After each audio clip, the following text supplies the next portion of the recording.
যদি তুমি সাফল্য পেতে চাও তবে সর্বপ্রথম এটা নিশ্চিত করতে হবে যে তুমি তাতে বাধা নও। সব সময় দেখো চারপাশের সকলের জন্য তুমি সবচেয়ে ভালো কি করতে পারো।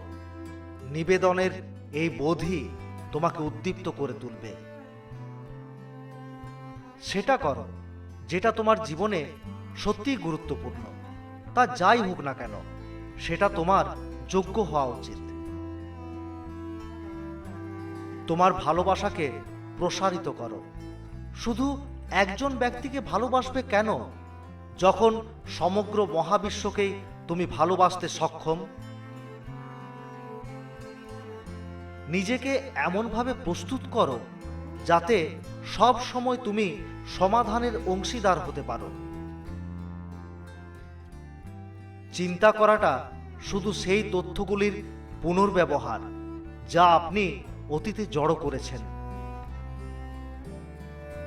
যদি আপনি নিজের অন্তরে চেয়ে দেখেন, আপনি এমন একটি জায়গা খুঁজে পাবেন যেখানে সমস্ত কিছুর সমাধান আছে। হতাশা আর বিষণ্ণতার অর্থ আপনি নিজের বিরুদ্ধে কাজ করে চলেছেন।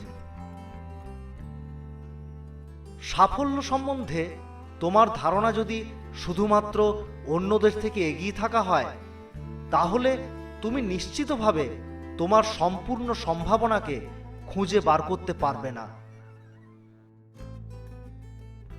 কোনো প্রতিকূলতাই বাধা নয় যদি তুমি সচেতনভাবে সাড়া দেওয়ার অবস্থায় থাকো।